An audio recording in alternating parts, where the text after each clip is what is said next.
안녕하세요. 이전 영상들에서 오토캐드의 인터페이스와 개념들에 대해서 설명을 했다면 이번 영상부터 시작하는 세 번째 챕터에서는 직접 실제적인 형태를 그려보면서 기능들을 익힐 거예요. 그 중에서 이번 영상에서는 이 문을 그리는 연습을 할 텐데 내용을 시작하기에 앞서서 당부드리고 싶은 게 두 가지가 있습니다. 첫 번째는 기능을 실행할 때 위에 있는 리본 메뉴의 버튼을 클릭을 해도 되고 단축 명령어를 입력해도 되고 전체 명령어를 다 입력해도 괜찮아요. 방법은 달라도 어차피 실행되는 기능은 하나라서 어떤 방법을 써도 되기는 하는데 가급적 연습할 때부터 단축 명령어를 사용하는 연습을 계속 하시는 게 좋습니다. 세 번째 챕터에서 배우는 내용들은 기초 중에 기초예요. 이 기능들은 정말 많이 사용할 거라서 버튼을 입력하는 습관보다는 단축 명령어를 입력해서 사용하는 습관을 초기부터 들이시는 게 좋습니다. 도면을 그리다 보면 어차피 몸에 배기는 하겠지만 처음부터 외워두시면 훨씬 더 좋기도 해요. 자, 그리고 두 번째로 제가 영상을 찍을 때에는 한 가지 또는 두 가지 방법으로 설명을 할 텐데 같은 형상을 그리더라도 그리는 방법은 한 가지 또는 두 가지가 아닙니다. 무수한 방법들이 나올 수가 있어요.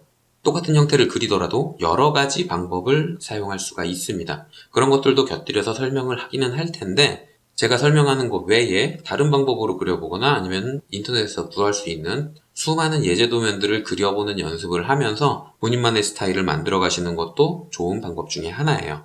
같은 형태더라도 그리는 방법은 한 가지가 아닙니다. 자, 그러면 본격적으로 시작을 한번 해볼게요. 이 형태를 그릴 텐데 세도면에서 처음부터 그려나가겠습니다. 세도면을 만든 다음에 가장 먼저 해야 될 일은 당연히 도면층을 만드는 거예요. 도면층 특성 관리자를 연 다음에 새 도면층을 하나 만들어 줄 텐데 도어라는 이름, DOOR이라는 이름의 도면층을 하나 새로 만들어 주겠습니다. 그리고 색상은 하늘색으로, 4번 컬러인 하늘색으로 설정을 할게요. 나머지는 그대로 사용을 하겠습니다. 도면층을 만들었으면 앞으로 이 도면층을 사용해서 도면을 그릴 거잖아요. 그러니까 만든 도면층을 현재 도면층으로 설정을 해줘야 되는데 특성창에서 도면층을 바꿔줘도 되고 리본 메뉴에서 도면층을 바꿔줘도 괜찮습니다. 그리고 도면층 특성 관리자에서 도어라는 걸 더블 클릭해서 현재 도면층으로 바꿔도 괜찮아요. 이 방법, 저 방법 아무거나 써도 괜찮은데 이런 방법들 중에 편한 걸로 아무거나 골라서 사용을 하시면 됩니다. 이렇게 해서 현재 도면층까지 설정을 했다면 이제부터 도어라는 도면층으로 직접 그려 나갈 텐데 치수는 책에 다 써있죠. 여기에서 이 짧은 선 책에서는 왼쪽 위에 귀퉁이부터 시계 방향으로 그려나가는 연습을 할 텐데 이 짧은 선부터 길이가 30, 그리고 아래쪽으로 50, 오른쪽으로 15, 아래쪽으로 150, 왼쪽으로 45, 그 다음 위로 200 이런 크기로 그려나가시면 되겠습니다. 사용할 기능은 선이라는 걸 사용해서 그릴 거고요. 시작점의 위치는 크게 중요하지 않으니까 아무데나 클릭을 해서 그려나가기 시작하겠습니다. 문 틀의 형태가 90도로만 구성이 되어 있으니까 직교 모드를 키면 더 편하게 그릴 수 있겠죠? 마우스 커서를 오른쪽으로 쭉 뺀 다음에 윗면의 짧은 변의 길이인 30을 입력하고 엔터를 누르면 마우스 커서의 방향으로 미리 보기에 보여지는 대로 그쪽 방향으로 길이가 30인 선이 그려질 거예요. 엔터를 누르면 가로로 30인 선이 그려질 겁니다. 자, 이번에는 아래쪽으로 마우스 커서를 옮기고 길이가 50 입력을 한 다음에 엔터를 누르면 길이가 50인 선이 그려질 거예요.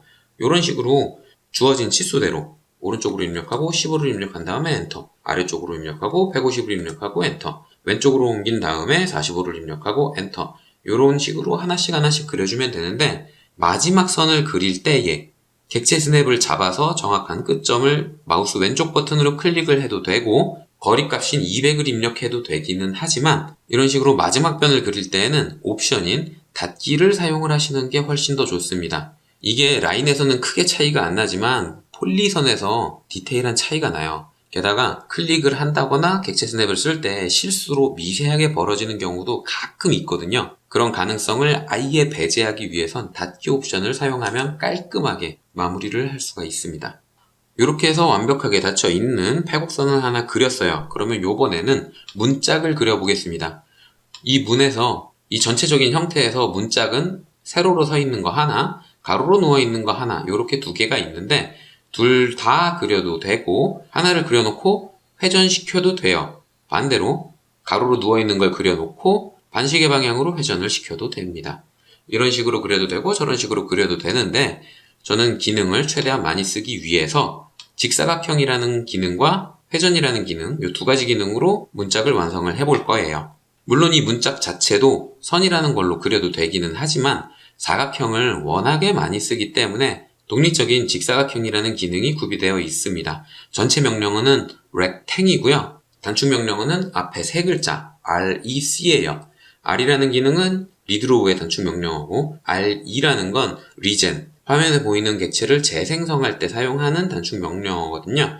직사각형의 경우 앞에 세 글자인 rec를 사용합니다. 이렇게 입력을 하고 엔터를 누르면 첫 번째 구석점을 입력해달라고 마우스 커서 옆에 표시가 될 거예요. 이때 아무데나 클릭을 해서 그려도 되기는 하지만 아무데나 클릭을 해서 대충 그린 다음에는 요걸 요 위치로 정확하게 옮겨주는 과정이 또 필요하겠죠. 작업을 굳이 두 번 할 필요는 없으니까 이왕이면 그릴 때부터 문틀에 딱 붙어있게 그리는 게 훨씬 편할 거예요. 붙어있는 점은 사각형의 왼쪽 아래점이 요 지점에 붙어있도록 그려주시면 됩니다. 직사각형이란 기능을 사용을 한 다음에 객체 스냅으로 요 점의 끝점을 정확하게 잡아주세요. 혹시라도 객체 스냅이 켜져 있지 않다면 여기에서 끝점 설정을 켜주시면 됩니다. 끝점이 표시되고 있을 때에 마우스 왼쪽 버튼을 누르면 요 지점에서부터 객체가 그려지게 되는 거고요. 상대좌표 설명을 할 때에 한번 임시로 사용을 했던 것처럼 괄호의 길이, 쉼표, 세로의 길이 이런 식으로 입력을 해도 되는데 요번에는 조금 다른 방법을 사용을 해볼게요. 일단 이 직사각형의 크기는 87페이지에 이미지에 표시가 되고 있는데 세로로 섰을 때를 기준으로 해서 가로는 50, 세로는 840입니다. 여기에서 50이라고 입력을 하게 되면 지금 상태에서 뭔가 숫자를 입력하게 되면 화면에 파란색으로 드래그 되어 있는 부분에 숫자가 입력이 될 거예요. 그 부분에서 표시되고 있는 건 사각형의 가로 길입니다. 즉 지금 입력해줘야 되는 숫자는 50이라는 뜻이죠.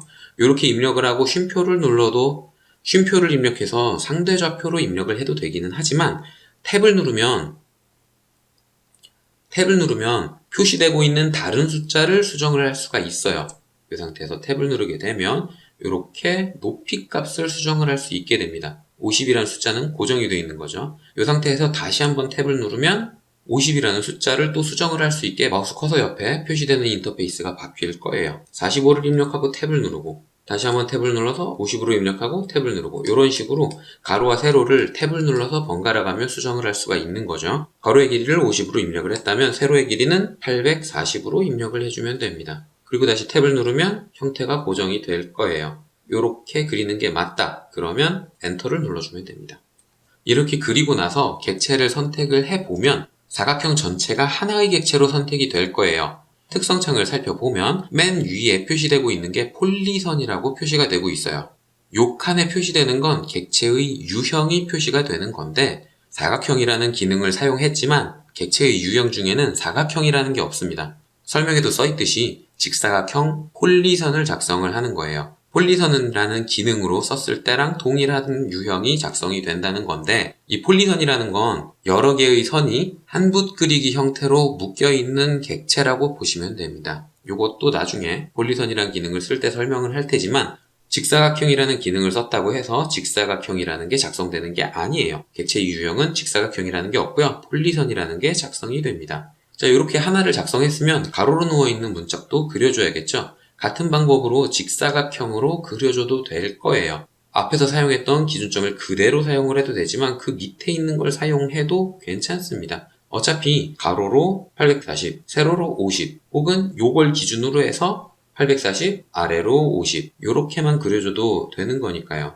한번 그려볼까요? 위에 있는 점을 클릭하고 이번에는 상대좌표의 양식으로 한번 그려볼게요. 객체의 길이, 가로 길이는 840이고요. 쉼표를 찍어주고 상대좌표로 아래쪽으로 그려야 되니까 마이너스 50이라고 입력을 하고 엔터를 누르면 이런 식으로 사각형이 그려질 겁니다. 그런데 저는 다른 방법으로 그려볼게요. 일단 컨트롤 Z를 눌러서 방금 실행했던 기능을 한번 취소를 해주면 원래 그렸던 게 사라질 겁니다. 이 상태에서 사각형이란 기능을 사용하는 게 아니라 방금 그린 이 사각형을 회전시켜서 가로로 누워있는 문짝을 그려볼 거예요. 이때 사용할 기능은 회전, rotate라는 기능입니다. 전체 명령어는 rotate이고요. 단축 명령어는 앞에 두 글자 ro예요. R로 이렇게 입력을 하고 명령어의 입력이 끝났다는 뜻으로 스페이스바나 엔터를 누르면 다음 단계로 넘어가서 객체를 선택하게 됩니다. 이때 인터페이스에서 설명했던 것처럼 한 개를 직접 클릭을 해줘도 되고요. 영역 선택으로 선택을 해줘도 되지만 영역 선택을 쓸 경우에는 짧은 요선이 포함될 수가 있으니까 요 폴리선 한 개만 선택하기 위해서 걸침 선택으로 요만큼만 선택을 해주는 것도 좋은 방법 중에 하나예요. 이렇게 객체를 선택을 해도 계속 객체를 선택해달라고 메시지가 나옵니다. 그 이유는 한 번에 한 개만 회전시키는 게 아니라 여러 개의 객체를 회전시킬 수 있어서 계속 객체를 선택할 수 있게 단계가 끝나지 않는 거예요. 객체의 선택이 끝났으니까 다음 단계로 넘어가자 라는 신호로 엔터나 스페이스바를 한번 눌러주면 기준점을 선택하게 됩니다. 이때 기준점이 중요한데 임의 장소, 멀리 떨어진 어떤 임의 장소를 클릭하게 되면 그 점을 기준으로 회전하게 되는 거예요. 직교 모드가 켜 있어서 눈에 잘 보이진 않는데 직교 모드를 끄고 확인을 해보면 아주 편하게 확인을 하실 수가 있어요. 이런 식으로 기준점을 기준으로 입력한 각도만큼 회전되게 되는 거니까 꼭 기준점은 정확한 위치로 선택을 해줘야 됩니다. 지금 이 문짝은 요점을 기준으로 회전을 해야 딱 맞게 회전이 될 것 같네요. 자, 다시 한번 회전 기능 사용을 하고 직사각형을 선택한 다음에 엔터를 눌러주고 기준점으로는 이 교차점을 클릭해 줍니다. 그러면 이런 식으로 객체가 따라다니는 게 보일 텐데 각도는 X축을 기준으로 반시계 방향으로 잰다 그랬죠? 그러니까 마이너스 90도를 입력해주면 이렇게 회전이 될 텐데 그냥 각도를 입력하면 원본 객체가 바로 회전이 돼버려요. 한번 사용을 해볼까요? 마이너스 90을 입력하게 되면 원래 있던 사각형은 사라지고 90도 회전된 것만 남게 됩니다. 그런데 지금은 위에 있던 요 세로로선 사각형도 필요하죠. 그래서 회전이라는 기능에는 복사라는 옵션을 사용할 수 있게 되어 있어요. 다시 한번 컨트롤 Z를 눌러서 원래 상태로 돌아간 다음에 회전이란 기능을 다시 써보겠습니다. 폴리선을 선택하고 엔터를 눌러서 객체 선택을 끝낸 다음에 기준점을 클릭하면 마우스 커서를 따라다니는데 이때 복사 옵션을 쓰기 위해서 마우스로 명령행을 클릭하거나 키워드인 C를 입력한 다음에 엔터나 스페이스바를 눌러주세요. 그러면 미리 보기에서도 원본 객체가 선명하게 표시되죠. 회전시키더라도 요건 그대로 남아있다는 뜻입니다. 그 다음에 회전시킬 각도인 마이너스 90도를 입력하고 엔터를 눌러주면 끝이에요. 이런 식으로 문짝 두 개를 다 그렸습니다. 그러면 이제 남은 건 오른쪽에 있는 요 문틀과 문이 요렇게 열린다는 요 궤적, 요 두 가지가 남아 있는데 문틀을 먼저 그려볼게요. 요 문틀도 원래 그렸던 거랑 비슷하게 직접 하나하나 거리를 입력해서 그려도 되기는 하지만 형태 자체가 이 친구가 좌우로 반전되어 있는 형태입니다. 그러니까 새로 그릴 필요 없이 요만큼 요 객체들을 반전시켜주면 되는 건데 그때 사용하는 기능이 대칭이라는 기능이에요. 이 대칭이라는 기능은 객체를 선택해서 대칭축을 선으로 그어주면 그 대칭축을 기준으로 반대편에 똑같은 객체를 그려주는 기능입니다. 전체 명령어는 대칭을 의미하는 미러, 거울이라는 뜻의 미러고요. 단축 명령어는 앞에 두 글자 MI를 입력을 하시면 됩니다. 기능을 사용한 다음에 회전이랑 마찬가지로 원본 객체를 선택을 해줘야 되죠. 이렇게 선택을 한 다음에 엔터를 누르면 대칭 선을 입력하게 돼요. 선을 그릴 때랑 마찬가지로 두 개의 점의 좌표를 클릭해서 입력을 하는 건데 일단 한번 사용을 해보자면 대각선으로 대충 그려볼까요? 여기서부터 여기까지를 그려보면 화면에 미리 보기로 보이게 되죠. 화면에 미리 보기로 보이는 것처럼 요 선을 기준으로 해서 반대편에 똑같이 생긴 똑같은 치수의 객체가 생기게 됩니다. 대칭선을 지정을 하면 원본 객체를 지울 건지 말 건지를 선택을 할 수 있는데 예라고 하면 요 친구는 사라지고 요 친구만 남게 되는 거고요. 아니오를 선택하면 요 친구도 남아있고 요 친구도 남아있고 둘 다 남아있게 되는 거예요. 연습이니까 얘를 한번 선택을 해볼게요. 그러면 요 선을 기준으로 해서 원래 있던 자리에 반대편에 같은 치수의 객체가 반전돼서 그려지게 되는 겁니다. 원본 객체를 지우는 옵션을 선택했으니까 원래 있던 형태는 사라지게 되는 거고요. 자, 컨트롤 Z를 눌러서 원래 상태대로 그대로 돌아간 다음에 요번엔 정확하게 한번 대칭시켜 볼게요. 요 객체를 선택한 다음에 엔터를 눌러서 대칭선을 입력을 해주면 되는데 이왕이면 여기에 딱 맞게 들어왔으면 좋겠죠. 그러기 위해선 요 선분의 중간점을 클릭을 해주면 좋을 텐데 객체 스냅 설정해 보면 중간점이라는 친구가 있어요. 요걸 선택해주면 중간점, 어떤 특정 객체의 중간에 있는 점을 이렇게 세모 표시로 가르쳐줍니다. 선을 입력해야 되니까 위에 변에서도 중간점, 아래 변에서도 중간점을 입력하면 정확한 위치에 들어갈 거예요. 여기서부터 여기까지의 거리가 여기서부터 여기까지의 거리랑 똑같게 대칭이 되는 거니까요. 그리고 왼쪽에 있던 거 그대로 써야 되니까 원본 객체는 안 지우겠습니다. 그러면 정확한 위치에 정확한 크기로 객체가 그려지게 되는 거죠. 확대를 해봐도 정확하게 겹쳐져 있는 걸 확인을 하실 수가 있을 거예요. 이렇게 해서 문짝 2개와 문틀 2개를 그렸으면 마지막으로 문짝이 열리는 궤적을 호로 그려주면 됩니다. 요걸 그리는 방법도 여러 가지가 있을 텐데 책에서 설명하고 있는 건 호라는 기능을 사용하는 방법이에요. 이 호라는 건 그리는 방법이 한계가 아닙니다. 조건에 따라서 여러 가지 방법으로 그릴 수가 있는데 가장 기본적인 방법, 옵션을 아무것도 사용하지 않고 그리게 되면 클릭한 3점을 지나는 호가 작성이 됩니다. 전체 명령어는 arc예요. arc인데 단축 명령어는 a만 입력하면 사용을 하실 수가 있습니다. 아무런 옵션도 사용하지 않고 그냥 그려볼게요. 첫 번째 시작점 입력을 하면 두 번째 점을 입력해달라 그러고요. 그 다음에 커서를 움직이면 호의 끝점을 입력하게 돼요. 즉 입력한 3개의 점을 지나는 호가 그려지는 거죠. 그런데 입력한 3개의 점을 지나는 호를 그릴 경우가 그렇게 많지는 않아요. 오히려 중심점을 입력하거나 각도를 입력할 경우가 훨씬 더 많습니다. 그래서 이런 버튼들이 구비가 되어 있는 건데 사실 저 버튼들은 아크라는 기능의 옵션을 적절하게 섞어놓은 것에 불과해요. 일단 가장 먼저 책에서 설명하고 있는 방법 그대로 그려보겠습니다. 문의 궤적은 요 점이 요렇게 해서 열리는데 이 반경의 중심점은 요 점이 되겠죠. 즉 원을 한번 그려보자면 요 점을 중심으로 해서 요만큼이 궤적이 될 텐데 그 중에서 요 바깥에 있는 부분은 잘라내고 사용을 하셔도 될 거예요. 나중에 배울 자르기라는 기능을 사용하면 불필요한 부분을 잘라낼 수가 있는데 지금은 그 기능을 아직 배우진 않았으니까 원이라는 기능을 사용하기보다는 호라는 기능을 사용을 해볼게요. 첫 번째는 호의 시작점을 입력을 해달라고 합니다. 요 위에 있는 사각형의 왼쪽 끝 꼭지점을 클릭을 해도 되고요. 아래 누워있는 사각형의 오른쪽 위에 있는 점을 클릭해도 괜찮아요. 일단 책에 있는 내용 그대로 해보자면 요 점을 클릭하면 이제 요 점부터 호가 그려나가게 되는데 두 번째, 이 중간 어디에 있는 점은 지금 당장 알 수가 없죠. 그래서 옵션을 살펴보면 끝점을 먼저 입력하거나 중심점을 입력할 수 있도록 옵션이 구비되어 있습니다. 둘 중에 뭘 써도 괜찮기는 한데 책에서는 중심점을 먼저 썼어요. 중심점을 입력하면 이 호의 중심점을 입력을 할 수가 있습니다. 원의 중심점이라고 생각을 하셔도 돼요. 그 중심점을 여기 아까 회전시킬 때 기준점으로 썼던 지점을 클릭을 해주겠습니다. 그러면 세 번째 점, 즉 끝점을 입력하게 되는데 그때 각도를 잴 때와 마찬가지로 반시계 방향으로 작성이 되게 돼요. 이걸 뒤집는 방법을 설명하기 위해서 일부러 위에 있는 점을 끝점으로 잡은 건데 이걸 반시계 방향이 아니라 시계 방향으로 그리게 만들고 싶다. 그럴 때에는 키보드에 있는 컨트롤 키를 꾹 누른 상태에서 마지막 점을 입력해주면 됩니다.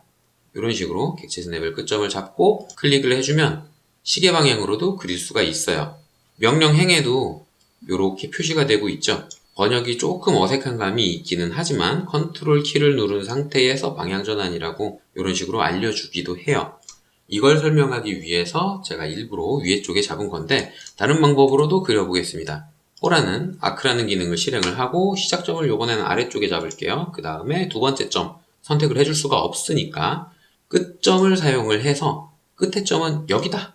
이런 식으로 입력을 해주면 마우스 커서를 따라서 이렇게 호가 그려집니다. 이때 우리가 입력을 할 수 있는 건 각도와 방향과 반지름인데 이 상태에서 우리가 정해줄 수 있는 건 반지름이죠. 반지름을 여기서부터 여기까지 즉 840으로 입력을 해주면 깔끔하게 그릴 수 있는 거고요. 또 다른 방법을 사용을 해보자면 아크를 사용해서 시작점은 여기고 중심점 C 옵션 사용해서 중심점 클릭을 해준 다음에 호를 그려나가기 시작하면 이번에는 시작점이 0도 방향에 있고 맞춰야 될 부분이 90도 방향에 있으니까 컨트롤을 굳이 눌러서 반전시키지 않더라도 깔끔하게 원하는 호를 그려나갈 수 있는 겁니다.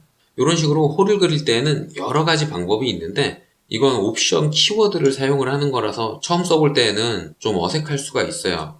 그래서 이런 버튼들이 미리 구비가 되어 있는 거고요. 상황에 맞춰서 클릭을 해서 쓰면 쉽게 원하는 호를 그리실 수가 있습니다. 이렇게 해서 선, 호, 사각형, 회전, 대칭 이런 기능들을 사용해서 문을 한번 그려봤어요. 도면을 다 그렸으면 저장을 해줘야겠죠? 새 도면에서 그렸으니까 컨트롤 S만 눌러도 바로 다른 이름으로 도면 저장이 나올 거고요.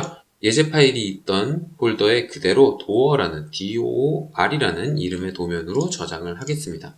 이렇게 하면 도면을 저장하는 것까지 끝난 거죠. 하나하나 설명하느라 영상이 길긴 한데 실제로 직접 그려보면 금방 끝날 내용이기도 해요. 기본 기능을 몇 번 써보면 이 정도의 형태는 금방 5분 이내로 그릴 수가 있을 겁니다. 이번 영상은 여기까지고요. 다음 영상에서 이어서 설명을 하겠습니다.